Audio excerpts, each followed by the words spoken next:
Hi friends, welcome to Lakshmi Max. இன்னைக்கு என்ன பார்க்க போறோம்னா நடந்து முடிஞ்ச RRB NTPC CBT 1 ஓட expected cut off வந்து பார்க்க போறோம்.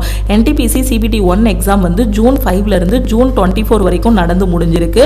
எந்த ஒரு எக்ஸாமுக்கும் ஒரு கட் ஆஃப் டிக்ளேர் பண்றதுக்கு முன்னாடி என்னெல்லாம் பார்ப்பாங்க அப்படின்னா எவ்வளவு ஸ்டூடெண்ட் அப்ளை பண்ணிருக்காங்க, அதுல எவ்வளவு ஸ்டூடெண்ட் எக்ஸாம் எழுத வந்திருக்காங்க, என்னென்ன ஷிஃப்ட்லாம் நடந்து முடிஞ்சிருக்கு, அதுல ஈஸியான ஷிஃப்ட் எது, மாடரேட்டான ஷிஃப்ட் எது, டிஃபிகல்ட்டான ஷிஃப்ட் எது, இது எல்லாத்தையும் பார்த்துட்டு எவ்வளோ வேக்கன்சி இருக்கு, நாம CBT 1ல இருந்து CBT 2க்கு எவ்வளவு நம்பர் ஆஃப் ஸ்டூடண்ட்ஸ் வந்து ஷார்ட் லிஸ்ட் பண்ணணும், இது எல்லாத்தையும் அனலைஸ் பண்ணி தான் ஃபைனலா கட் ஆஃப் வந்து டிக்ளேர் பண்ணுவாங்க. இப்போ நடந்து முடிஞ்ச NTPC CBT 1 எடுத்துக்கிட்டீங்கன்னா எல்லா ஷிஃப்ட்டுமே ஈஸியா இல்ல, அதுக்காண்டி எல்லா ஷிஃப்ட்டுமே கஷ்டமா இல்ல. ஒரு ஷிஃப்ட் ஈஸியா இருந்துச்சுன்னா இன்னொரு ஷிஃப்ட் ஈஸி டு மாடரேட்டா இருந்திருக்கு, இன்னொரு ஷிஃப்ட் பாத்தீங்கன்னா வெறும் மாடரேட்டா இருந்திருக்கு, இன்னொரு ஷிஃப்ட் வந்து டிஃபிகல்ட்டா இருந்திருக்கு. அப்ப இந்த ஈஸியான ஷிஃப்ட், மாடரேட்டான ஷிஃப்ட், டிஃபிகல்ட்டான ஷிஃப்ட் இவங்க எல்லாருக்கும் காமனா ஒரு கட் ஆஃப் வந்து வைக்கணும் அப்படின்னா என்ன பண்ணுவாங்கன்னா மாடரேட்டான ஷிஃப்ட், டிஃபிகல்ட்டான ஷிஃப்ட்டுக்கு வந்து நார்மலைசேஷன் வந்து பண்ணுவாங்க. ஏன்னா ஒரு ஈஸியான ஷிஃப்ட்ல ஒரு ஸ்டூடெண்ட் 70 கொஸ்டின் அட்டென்ட் பண்றாரு அப்படின்னா அதே கஷ்டமான ஷிஃப்ட்ல பாத்தீங்கன்னா 50 கொஸ்டின் தான் அட்டென்ட் பண்ண முடியும். டைம் கன்சூமிங்கான கொஸ்டின் கொடுத்துட்டாங்கன்னா 50 கொஸ்டின் தான் அட்டென்ட் பண்ண முடியும். அப்ப இந்த டிஃபிகல்ட்டான ஷிஃப்ட், மாடரேட்டான ஷிஃப்ட்டுக்குலாம் என்ன பண்ணுவாங்கன்னா நார்மலைசேஷன் வந்து பண்ணுவாங்க. இந்த நார்மலைசேஷன் எல்லாமே பண்ணி ஃபைனலா கட் ஆஃப் வந்து ரிலீஸ் பண்ணுவாங்க. இப்போ NTPC கிராஜுவேட்டுக்கு எவ்வளோ அப்ளிகேஷன் ரிசீவ் ஆயிருக்குன்னு பார்த்தீங்கன்னா 58 லட்சம் பேர் வந்து அப்ளை பண்ணியிருக்காங்க. அதில் எக்ஸாம் எழுத போனவங்க அப்படின்னு பார்த்தோம்னா பாதிக்கு பாதி தான் எக்ஸாம் எழுத போயிருக்காங்க. ஒரு 50% தான் எக்ஸாம் எழுத போயிருக்காங்க. அப்போ கிட்டத்தட்ட 27 லட்சத்திலிருந்து ஒரு 29 லட்சம் பேர் வரைக்கும் தான் எக்ஸாம் எழுத போயிருக்காங்க. வேக்கன்சி எவ்வளோ நமக்கு அனௌன்ஸ் பண்ணியிருந்தாங்கன்னா 8113 வேக்கன்சி வந்து அனௌன்ஸ் பண்ணியிருந்தாங்க. இப்போ CBT 1ல இருந்து CBT 2க்கு எவ்வளோ பேரை ஷார்ட் லிஸ்ட் பண்ணுவாங்கன்னா இந்த 8113ல 15 டைம்ஸ் வந்து எடுப்பாங்க. அப்போ 8113 15ஆல மல்டிப்ளை பண்ணா 1,21,695 பேரை வந்து என்ன பண்ணுவாங்க CBT 2க்கு வந்து ஷார்ட் லிஸ்ட் பண்ணுவாங்க. ஓகே, நான் ஸ்டார்டிங்லேயே சொன்ன மாதிரி ஒவ்வொரு ஷிஃப்ட்டும் ஒவ்வொரு மாதிரி இருந்துச்சு. சில ஷிஃப்ட் ஈஸி, மாடரேட், டிஃபிகல்ட்னு இருந்துச்சு. ஸோ என்ன பண்ணுவாங்க அப்படின்னு பார்த்தீங்கன்னா இந்த ஷிஃப்ட்லயே எல்லாரும் ஒரே அளவில் கொஸ்டின் வந்து அட்டன் பண்ணல. ஒருத்தங்க 50 கொஸ்டின் அட்டன் பண்ணியிருந்தாங்க, சில பேர் 50 to 60 அட்டன் பண்ணியிருக்காங்க, சில பேர் 45 to 50 அட்டன் பண்ணியிருக்காங்க, சில பேர் 90 வரைக்குமே அட்டன் பண்ணியிருக்காங்க. அப்போ இந்த 90 வரைக்கும் அட்டன் பண்ணவங்க யாரு?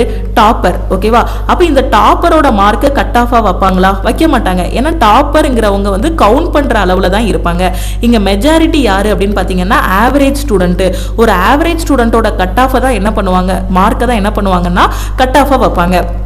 ஒரு ஆவரேஜ் ஸ்டூடெண்ட் பார்த்தீங்கன்னா 60 மார்க்கு, அதாவது இப்போ 1,21,695 வேகன்சி வந்து தேவைப்படுது. இல்லைனா ஒரு 500 பேர் தேவைப்படுறாங்கன்னு வச்சுக்கோங்களேன். 500 பேர் ஷார்ட் லிஸ்ட் பண்ணணும் அப்படின்னா அந்த லாஸ்ட்டாக வரக்கூடிய மெம்பர் இருக்காங்க இல்லையா, லாஸ்ட்டாக வரக்கூடிய கேண்டிடேட் இருக்காங்க இல்லையா, அவங்களோட மார்க்கு தான் என்னவா இருக்கும்னா கட் ஆஃபாக இருக்கும். அந்த ஃபர்ஸ்ட்டாக வரவங்களோட மார்க் வந்து கட் ஆஃபாக இருக்காது. அவங்க வந்து எதா இருப்பாங்க, டாப்பராக இருப்பாங்க. இந்த லாஸ்ட் மார்க் எவ்வளோ பேர் இப்போ தேவைப்படுறாங்களோ அதில் லாஸ்ட் மார்க் என்னவோ அதை தான் என்ன பண்ணுவாங்கன்னா கட் வைப்பாங்க. அதை ஒவ்வொரு கேட்டகரியா பிரிச்சிருவாங்க. எப்படி? UR, SC ST, OBC, X serviceman, EWS, PWBD, அதுக்குள்ள UR, SC ST, OBC இந்த மாதிரி பிரிச்சு ஒவ்வொருத்தங்களுக்கும் கட் ஆஃப் வந்து ஒவ்வொரு மாதிரி டிக்ளேர் பண்ணுவாங்க. ஓகே, இப்போ நாம எக்ஸ்பெக்டட் கட் ஆஃப் பார்க்கும்போது எவ்வளவு எக்ஸ்பெக்ட் பண்ணலாம் அப்படின்னா ஜெனரலுக்கு நீங்க 65 to 70, நான் வந்து அதிகமாக தான் சொல்றேன். ஓகே, கட் ஆஃப் வந்து இதுக்கும் கம்மியாக வாய்ப்பு இருக்கு. ஜெனரலுக்கு 60 to 65 நாம வந்து எக்ஸ்பெக்ட் பண்ணலாம். கட் ஆஃப் அதிகமா போகுது அப்படின்னா 65 to 70 இந்த ரேஞ்சுக்குள்ள ஜெனரலுக்கு இருக்கும். நீங்க ஜெனரல் கேட்டகரியில வரீங்க, நீங்க 65ல இருந்து 70 கொஸ்டின் வித் 100% அக்யூரசியோட போட்டிருக்கீங்க அப்படின்னா நீங்க தாராளமா CBT 2க்கு படிக்கலாம். அப்ப நான் ஜெனரல்ல 60 போட்டிருந்தாலும் நான் படிக்கலாமா மேம் அப்படின்னு கேட்டீங்கன்னா தாராளமா நீங்க படிக்கலாம். மேபி உங்க ஷிஃப்ட் டஃபா இருந்திருக்கலாம், இல்ல கட் ஆஃப் இன்னும் கம்மியாகவும் வாய்ப்பு இருக்கு. நான் இது சொல்றது ஹையஸ்ட் கட் ஆஃப் சொல்றேன். கட் ஆஃப் இன்னும் கம்மியாகுது அப்படின்னா ஜெனரலுக்கே 65 வைப்பாங்க. ஓகே, கட் ஆஃப் அதிகமாகுது அப்படின்னு வச்சுக்கோங்களேன், ஜெனரலுக்கு 70 வைப்பாங்க. கம்மியாகுது அப்படின்னா 60 to 65, ஜெனரலுக்கு ஒரு 65 மார்க் இருக்கும் கட் ஆஃப். புரியுதா நான் சொல்றது? அதிகமா போகுது அப்படின்னா 70 இருக்கும், கம்மியாகுதுன்னா ஒரு 65க்குள்ள தான் இருக்கும். ஓகே, சோ நிறைய பேர் வந்து 80, 85லாம் சொல்லிட்டு இருக்காங்க. ஆக்சுவலா 80, 85 கட் ஆஃப் வர வாய்ப்பே கிடையாது. ஏன்னா அவங்கெல்லாம் டாப்பர். இங்க டாப்பரை விட மெஜாரிட்டி யாரு அப்படின்னு பாத்தீங்கன்னா ஆவரேஜ் ஸ்டூடெண்ட். ஆவரேஜ் ஸ்டூடெண்டோட எண்ணிக்கை தான் அதிகம், அவங்களோட மார்க்கை தான் கட் ஆஃபா டிக்ளேர் பண்ணுவாங்க. ஹையஸ்டா போகுதுனாலே உங்களுக்கு ஜென்ரலுக்கு 70 தான் வரும். லோவாகுது அப்படின்னா 63 to 65 வச்சுக்கலாம் ஜென்ரலுக்கு. ஓபிசிக்கு பார்த்தீங்க அப்படின்னா நீங்கள் ஓபிசியில் ஒரு 60 கொஷின் 55லேருந்து 60 வரைக்கும் அக்யூரஸியாக போட்டிருக்கீங்க. நான் ஒரு 55க்கு மேலே அக்யூரஸியாக போட்டிருக்கேன் அப்படிங்கிற ஸ்டூடெண்ட் சிபிடி 2க்கு நீங்கள் தாராளமாக படிக்கலாம். ஓகேவா? ஏன்னா ரொம்ப ஹை கட் ஆஃப் வந்து போகாது. சிபிடி 2ல தான் இன்னும் கொஞ்சம் கொஸ்டின் வந்து டஃப் ஆகும். ஓகேவா? சிபிடி 1 பொறுத்த வரைக்கும் நீங்கள் ஓபிசியாக இருக்கிறீங்கன்னா உங்களுக்கு ஹையஸ்ட்டாக போகுது அப்படின்னா 65 தான் கட் ஆஃப். லோவாகுது அப்படின்னா 60, 55 to 60 இந்த ரேஞ்சில் தான் கட் ஆஃப் இருக்கும். ஓகே, லோவாகுது அப்படின்னா ஓபிசியோட கட் ஆஃப் வந்து 60 தான் இருக்கும். இடபிள்யூஎஸ்க்கு பார்த்தீங்கன்னா ஓபிசிக்கும் இடபிள்யூஎஸ்க்கும் பெரிய வித்தியாசம் இருக்காது. 1 மார்க் 2 மார்க் தான் முன்ன பின்ன இருக்கும். அப்போ அப்படி பார்க்கும்போது இடபிள்யூஎஸ்க்கு 60 to 63 இந்த ரேஞ்சில் நம்ம எக்ஸ்பெக்ட் பண்ணலாம். ஹையஸ்ட்டாக போகுதுன்னா இடபிள்யூஎஸ்க்கு ஒரு 63 கட் ஆஃபா இருக்கும். அதே லோவஸ்டா இருக்கு அப்படின்னா 60 வந்து கட் ஆஃபா இருக்கும். ஓகே, எஸ்சி ஸ்டூடெண்ட்டுக்கு பாத்தீங்க அப்படின்னா நீங்க வந்து 50க்கு மேல அட்டெண்ட் பண்ணியிருந்தாலே எஸ்சி ஸ்டூடெண்ட் வந்து சிபிடி 2க்கு வந்து படிங்க. ஓகேவா? உங்களுக்கு கட் ஆஃப் வந்து 55 to 60. 60 வந்து ரொம்ப ஹையஸ்டா போகுது கட் ஆஃப் அப்படின்னா தான் உங்களுக்கு 60 ஆகும். அப்படி இல்லைன்னா உங்களோட கட் ஆஃப் வந்து 50 to 55 இந்த ரேஞ்சில் தான் இருக்கும். ஓகேவா? நீங்க 50க்கு மேல நல்லா 100% அக்யூரசியோட போட்டிருக்கீங்க அப்படின்னா சிபிடி 2க்கு தாராளமா படிக்கலாம். எஸ்டி ஸ்டூடெண்டா இருக்கீங்க அப்படின்னா 50 to 55. ஓகேவா? சோ நீங்க 45க்கு மேல அட்டெண்ட் பண்ணிருந்தீங்கனாலே எஸ்டி ஸ்டூடெண்ட் வந்து சிபிடி 2க்கு படிக்கலாம். ஏன்னா நான் சொல்றது ஹையஸ்டா தான் நான் சொல்லியிருக்கேன். ஓகே, ஹையஸ்டா போகுதுன்னா ஜெனரலுக்கு 70 இருக்கும், ஓபிசிக்கு 65, இடபிள்யூஎஸ்க்கு 63, எஸ்சிக்கு 60 இருக்கும், எஸ்டிக்கு 55 இருக்கும். அதே லோயஸ்டா போகுது அப்படின்னா ஜெனரலுக்கு 63 to 65. ஓகே, ஓபிசிக்கு 60 இருக்கும், இடபிள்யூஎஸ்க்கும் 60. ஓகே, 60 இல்லை 58 கூட இருக்கலாம்.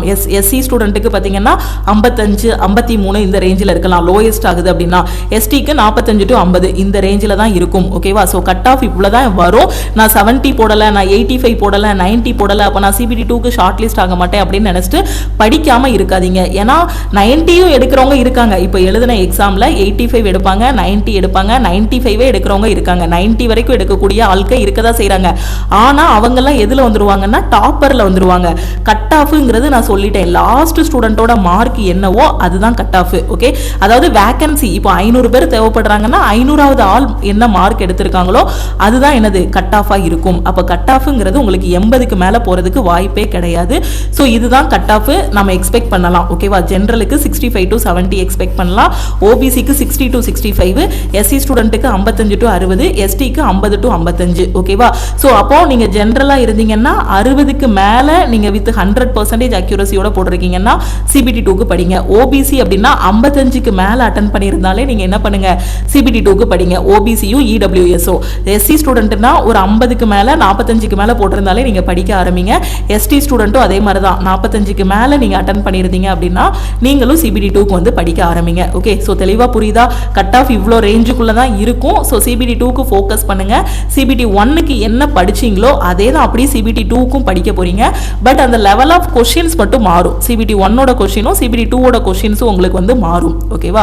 ஏன்னா சிபிடி 1ல ஓரளவுக்கு ஈஸியான கொஸ்டின்ஸ் கேட்குறாங்க அப்படின்னா சிபிடி 2ல வந்து கொஞ்சம் கால்குலேட்டிவாக இருக்கும். ஜிகே எல்லாமே கொஞ்சம் இன்டெப்த்தாக கேட்க தான் செய்வாங்க. ஏன்னா நமக்கு சிபிடி 1 பாஸ் பண்ணால் வேலை கிடையாது, சிபிடி 1ம் பாஸ் பண்ணணும், சிபிடி 2வும் பாஸ் பண்ணணும்.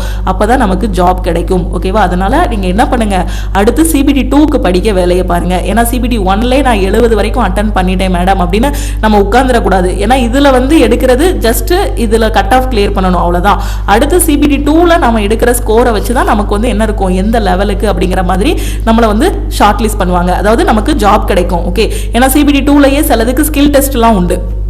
புரியுதா? இந்த சிபிடி 1ஓட கட் ஆஃப் வச்சு நம்ம வந்து எந்த லெவலுக்குலாம் இதாக இருக்கும் அப்படிங்கிறத பண்ணுவாங்க. ஒவ்வொரு லெவலுக்குமே நீங்கள் என்ன பண்ணணும்னா ஒவ்வொரு சிபிடி 2 வந்து எழுதணும். அப்படிதானே? ஸோ ஒவ்வொரு லெவலுக்கும் ஒவ்வொரு சிபிடி 2 வந்து நீங்கள் எழுதணும்.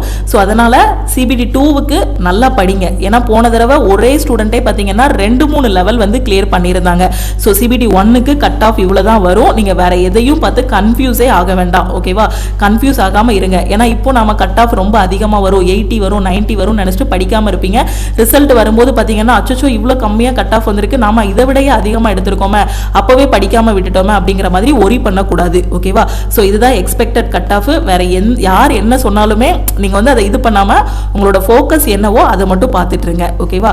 அதே மாதிரி என்டிபிசி அண்டர் கிராஜுவேட் எக்ஸாம் வந்து இன்னொரு 25 to 30 டேஸ்க்குள்ளே நம்ம எக்ஸ்பெக்ட் பண்ணலாம், கண்டிப்பாக ரிலீஸ் பண்ணுவாங்க.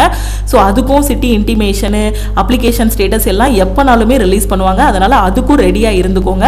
அதுக்கு டெஸ்ட் ப்ராக்டிஸ் பண்ணுங்கள். ஓகே, அதுக்கு டெஸ்ட் எப்படி ப்ராக்டிஸ் பண்ணணும்னு தெரியாத ஸ்டூடெண்ட் லக்ஷ்மி மேக்ஸ் ஆப்பில் என்டிபிசிக்கான டெஸ்ட் பேட்ச் வந்து கொடுத்துருக்கோம். அண்டர் கிராஜுவேட்டுக்கான டெஸ்ட் பேட்ச் வந்து கொடுத்துருக்கோம். இந்த டெஸ்ட் பேட்சில் ஜாயின் பண்ணிவிட்டு நீங்கள் டெஸ்ட் வந்து ப்ராக்டிஸ் பண்ணலாம்.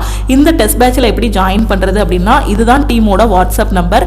இந்த நம்பரை லக்ஷ்மி மேக்ஸ்ன்னு சேவ் பண்ணிவிட்டு இந்த நம்பருக்கு ஐ வாண்ட் என்டிபிசி டெஸ்ட்னு மெசேஜ் பண்ணிங்கன்னா டீம்ல இருந்து காண்டாக்ட் பண்ணிவிட்டு ஜிபே நம்பர் இல்லை அக்கௌண்ட் நம்பர் கொடுப்பாங்க. அதுக்கு 499 பே பண்ணிவிட்டு பேமெண்ட்டோட ஸ்க்ரீன்ஷாட் சென்ட் பண்ணிங்கன்னா உங்களுக்கு டெஸ்ட் பேட்சோட அக்சஸ் வந்து கொடுத்துருவாங்க. இதில் CBT 1ஓட டெஸ்ட்டும் கவர் ஆகும், CBT 2ஓட டெஸ்ட்டும் கவர் ஆகும். டோட்டலாக 1000+ டெஸ்ட் வந்து இதில் கொடுத்துருப்போம். ஓகே, அதே மாதிரி குரூப் டிக்கு இப்போ தான் நான் படிக்க ஆரம்பிச்சிருக்கேன் அப்படிங்கிற ஸ்டூடெண்ட்டு நம்ம லக்ஷ்மி மேக்ஸ் ஆப்பில் இருக்கக்கூடிய ஆல் இன் ஒன் கோர்ஸில் ஜாயின் பண்ணிக்கோங்க. SSC CGLக்கான நோட்டிஃபிகேஷன் ரிலீஸ் பண்ணியிருக்காங்க. இந்த எக்ஸாம் அப்ளை பண்ணலை அப்படின்னா இதுக்கு அப்ளை பண்ணிடுங்க. SSCயோட CHSLக்கும் நோட்டிஃபிகேஷன் ரிலீஸ் பண்ணியிருக்காங்க.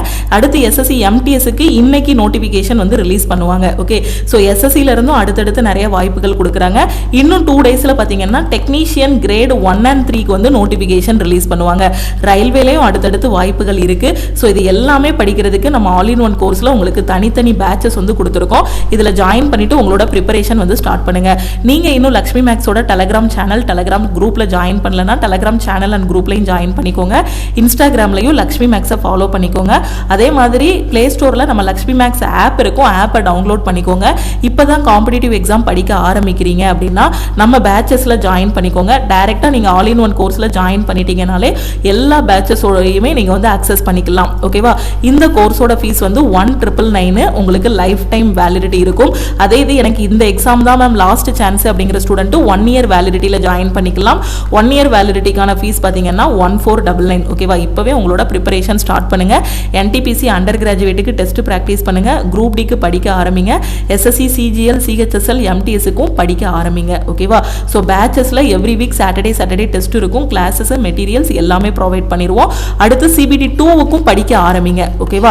அப்போ நான் நீங்கள் சொன்ன மார்க்கை விட கம்மியாக போட்டிருக்கேன் மேடம், நீங்கள் சொன்ன ஜென்ரலுக்கு 60க்கு மேலே சொல்லிடுறீங்க, நான் 55 தான் போட்டிருக்கேன், 50 தான் போட்டிருக்கேன், நான் படிக்கலாமா அப்படின்னு கேட்டிங்கன்னா படிங்க. ஏன்னா சேம் தான், அதே சிலபஸ் தான், மேக்ஸ் ரீசனிங் ஜென்ரல் அவேர்னஸ் தான். கண்டிப்பாக நீங்கள் ஃபோக்கஸ் பண்ணுறது அடுத்து அண்டர் கிராஜுவேட்டுக்கு யூஸ்ஃபுல்லாக இருக்கும். அதனால் படிக்கிறத மட்டும் விட்டுறாதீங்க, அடுத்தடுத்து படிங்க. ஓகேவா? அடுத்த ரிசல்ட்டுக்காக வெயிட் பண்ணாமல், அடுத்த நோட்டிஃபிகேஷனுக்காக வெயிட் பண்ணாமல் ஃபோக்கஸ் பண்ணி படிங்க. சக்ஸஸ் உங்களுக்கு தான். ஏன்னா நிறைய பேர் பண்ணுற தப்பு என்னன்னா நோட்டிஃபிகேஷன் வரட்டும்னு உட்காந்துருப்பாங்க. நோட்டிஃபிகேஷன் வந்ததுக்கப்புறம் அப்ளிகேஷனோட லாஸ்ட் டேட் முடியட்டும்னு உட்காந்துருப்பாங்க. அதுக்கப்புறம் அப்ளிகேஷனோட லாஸ்ட் டேட் முடிஞ்சதுக்கப்புறம் எக்ஸாம் டேட் அனௌன்ஸ் பண்ணட்டும்னு உட்காந்துருப்பாங்க. எக்ஸாம் டேட் வந்ததுக்கப்புறம் அச்சோ நான் இன்னும் லேட்டாக வரும்னு நினச்சேன்னா அதுக்குள்ளே எக்ஸாம் வந்துருச்சேன் மேம், நான் எப்படி எழுத போகிறேன்னு தெரியல அப்படிங்கிற மாதிரி அப்படி தள்ளி போட்டுக்கிட்டே இருப்பாங்க. ஸோ டூ இட் டுடே, இன்றைக்கே பண்ணுங்க எல்லாத்தையும். ஓகேவா?